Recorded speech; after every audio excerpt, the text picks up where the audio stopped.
Horror didn't just mutate in 1990, it fractured. This was a year where the genre stopped relying on simple monsters and started turning inward. Memory became unreliable, authority figures couldn't be trusted. Reality itself felt thin, warped, and ready to tear. These films didn't dominate theaters or define franchises. Most lived on late-night cable, dusty rental shelves, or vanished entirely after brief festival runs. But they shared something darker, a fixation on perception, paranoia, and the quiet terror of not knowing what's real. This isn't comfort horror. These are films that linger, confuse, and unsettle long after the credits roll. From psychological breakdowns to subterranean nightmares, this is a look at some of 1990's most overlooked, unnerving horror, the kind that crawls under your skin and refuses to leave. The Gate 2, Trespassers, 1990. Trespassers is one of those rare horror sequels that dares to go smaller and stranger instead of bigger and louder. Released at the dawn of the 90s, it continues the story from the original cult favorite but shifts the focus inward, exploring the fallout of the first film's events and the lasting temptation of forbidden power. It's darker, moodier, and surprisingly emotional, trading chaos for melancholy as it follows a kid who never quite escaped the shadow of what he unleashed. The story centers on Terry, the awkward, grieving friend from the first film, who now lives a lonely, unstable life. Still haunted by the creatures he helped summon years earlier, he decides to reopen the portal to make things right, or maybe just to get a second chance at controlling his fate. But the moment he tries to bend those demonic forces to his will, things spiral again, and the familiar small-town setting becomes a quiet battleground between guilt, grief, and temptation. Director Tibor Takacs returns with a film that feels like a darker reflection of the first. Gone is the sense of wonder.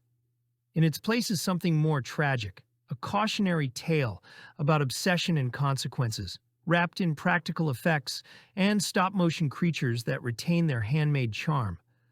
The Gate 2 might not have the energy of its predecessor, but it has a haunting sincerity that sticks with you. It's a sequel about mistakes that can't be undone, and about the dangerous hope that maybe, somehow, you can make peace with what you've opened. Shadowzone, 1990. J.S. Cardone's directorial debut turns the underground lab thriller into something genuinely unnerving. It's not gore or jump scares that unsettle, but the slow-building dread that something fundamentally wrong has been invited into our world. Imagine the thing filtered through sleep-study paranoia, flickering fluorescence, echoing concrete, claustrophobia at every corner. A NASA-funded team is conducting dream research in a decommissioned missile silo when their experiments tear a hole into another dimension. What comes through isn't just hostile. It's adaptive, learning, and wearing bodies as if trying on clothes. Investigators arrive to find one scientist dead, the rest traumatized, and the entity still loose in the labyrinthine corridors beneath the Earth. Cardone, who would later write The Forsaken and episodes of The Outer Limits, already demonstrates a knack for atmosphere on a shoestring budget. Creature effects are practical and suggestive, keeping horror at the edges of perception. The cast, led by Louise Fletcher with her Ice Queen intensity, plays it straight enough to make the increasingly bizarre science feel credible. Shadowzone vanished almost immediately into the video store ecosystem, eclipsed by bigger-budget body horror. Yet it possesses that early 90s alchemy, inventive ideas, competent craft, and a willingness to get truly strange when the story demands it. Dead Girls, 1990. Long before the wave of 2000's metal horror hybrids, Dead Girls brought heavy guitars and slasher blood together on VHS shelves. Released in 1990 and directed by Dennis Devine, this low-budget cult flick follows a fictional all-female rock band called Dead Girls, whose shock-themed lyrics and stage antics take a deadly turn when a masked killer begins picking off the group one by one during a secluded retreat. What starts like a pulpy slasher quickly leans into psychological territory. The surviving band members aren't just running from a killer. They're dealing with guilt, jealousy, and trauma from their fame. There's even a side thread involving cult obsession and moral panic, tapping into the era's real-world fear that heavy metal was corrupting youth. Stylistically, it's pure late 80s hangover. Fog machines, leather jackets, and VHS color bleed everywhere. The acting is rough around the edges, but that's part of its charm. It feels like something you'd find unlabeled in a rental bin and pop in just to see what happens. The kills are creative for the budget, with practical gore and a few genuinely eerie setups. What keeps Dead Girls interesting is how sincere it is. Beneath the camp and power chords, it's trying to say something about exploitation, of women, of art, of fear itself. The mix of horror, music, and moral hysteria makes it a snapshot of its time, right down to the smoky stage lights and echo-heavy synth score. It's not polished, but it's memorable. A rough, loud, oddly heartfelt slice of underground horror that feels tailor-made for fans of cult oddities. Dead Girls might not have broken new ground, but it definitely left a bloody footprint on the VHS stage. I'm Dangerous Tonight, 1990. I'm Dangerous Tonight is Tobe Hooper working in television movie mode, adapting a Cornell Woolrich story about a cursed piece of fabric that transforms anyone wearing it into a violent, seductive version of themselves. When a college student sews the cloth into a red dress for a party, she discovers it unleashes her repressed desires, but also turns her dangerous. As the dress passes between wearers, each person faces their own dark impulses made real. Made for USA Network, the film operates within strict content limitations, forcing Hooper to suggest rather than show. The result is uneven but interesting, a return to psychological horror where transformation happens internally before manifesting externally. Mädchen Amick, fresh from Twin Peaks, plays the lead with wide-eyed vulnerability that gradually shifts into something more predatory. The cursed object premise allows Hooper to explore themes of identity and repression without relying on explicit violence. Each wearer of the dress becomes bolder, more confident, but that confidence curdles into aggression and cruelty. The dress acts as amplifier for buried impulses, turning normal people into their worst selves. It's classic EC Comics horror filtered through early 90s television aesthetics. I'm Dangerous Tonight lacks the resources and freedom of Hooper's theatrical work. And it shows. The pacing drags, the budget constraints are obvious, and the made-for-TV limitations prevent the film from fully embracing its darker implications. But there's something admirable about Hooper continuing to explore cursed femininity and transformation, even in this restricted format. It's minor Hooper, but it demonstrates his willingness to keep working and experimenting, even when the canvas had shrunk considerably. Hardware, 1990. Hardware is a gripping sci-fi horror film directed by Richard Stanley. Set in a post-apocalyptic future, the world has been ravaged by nuclear war, resulting in a desolate landscape filled with radioactivity and high temperatures. The story follows Moses Mo Baxter, portrayed by Dylan McDermott, a soldier who discovers a cyborg head and hand in the desert. He brings these parts back to his girlfriend, Jill, played by Stacey Travis, who is an artist creating sculptures. Unbeknownst to them, the head belongs to the dangerous Mark 13, a military project designed to be an autonomous killing machine. As Jill incorporates the cyborg head into her art, the machine begins to reassemble itself, using various household items and tools. The film escalates into a terrifying scenario as Mark 13, now fully operational, goes on a violent rampage, targeting anyone in its way. With a runtime of 1 hour and 34 minutes, Hardware combines elements of cyberpunk, dark comedy, and horror. The film's cinematography effectively captures the bleak and oppressive atmosphere of its world, though some viewers have noted that it can be overly dark at times. The film is notable for its innovative special effects, especially given its modest budget of $1.5 million. It has gained a cult following over the years, holding an IMDb rating of 5.9 out of 10. While some critics dismiss it as a B-movie, many fans appreciate its unique style and the thought-provoking themes it presents about technology and humanity. The performances, particularly by McDermott and Travis, add depth to the characters as they face the looming threat of the cyborg. The film also features a memorable score that enhances its tense atmosphere, making it a standout in the genre. As the film reaches its climax, the final confrontation between Mo and the resurrected Mark 13 unfolds in a chaotic battle of survival. In a shocking twist, Mo realizes that the only way to stop the machine is to embrace its technology, allowing it to integrate with him. The screen fades to black as the last remnants of humanity grapple with the consequences of their creations. In the end, hardware leaves viewers with a haunting question. In a world where technology and humanity collide, what price are we willing to pay for survival?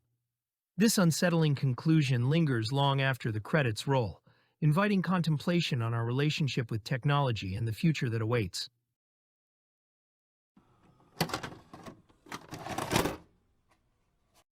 The Rift, 1990.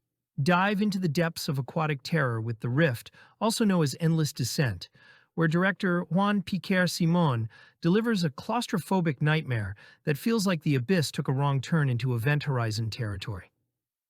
When a high-tech submarine vanishes in mysterious waters, a rescue team descends into an underwater maze of horrors where science has clearly gone wrong. Jack Scalia leads a crew of expendables into the depths, where they discover an abandoned research facility that harbors monstrosities beyond comprehension. The practical effects bring these creatures to life with gloriously grotesque detail. Think twisted mutations and biological aberrations that would make John Carpenter proud. What really sells the horror is the film's suffocating atmosphere.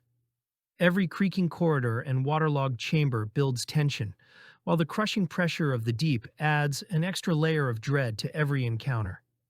The story might borrow from better-known underwater thrillers, but it compensates with sheer, unrestrained monster mayhem.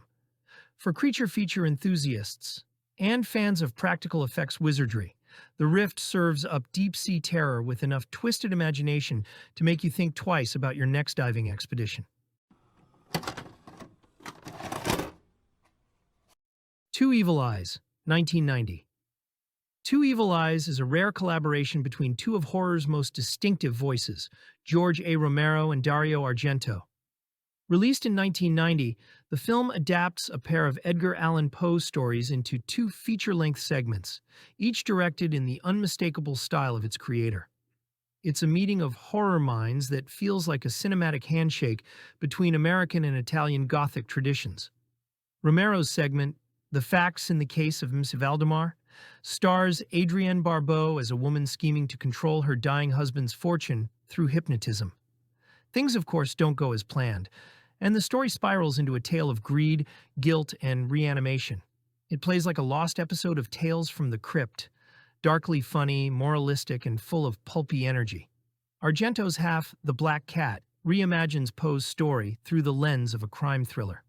Harvey Keitel stars as a crime scene photographer whose growing obsession with death and cruelty pushes him toward madness.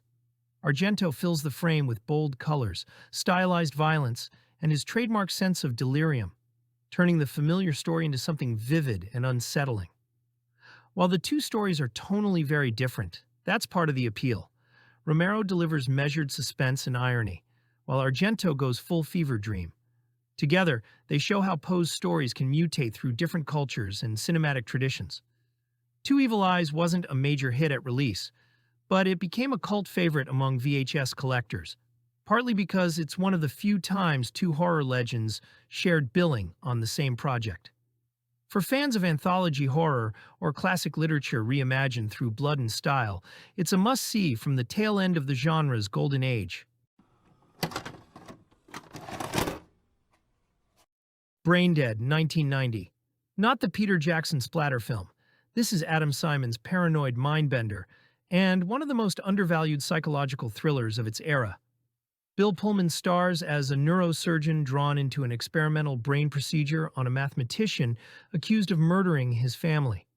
From that unsettling setup, Simon constructs a reality where each answer peels back another lie, and certainty becomes impossible. This feels like what happens when a Roger Corman protege is given real resources and told to take risks. Simon crafts something that plays like David Cronenberg channeling Philip K. Dick, clinical, controlled, and quietly destabilizing. The sterile research facility dominates the film.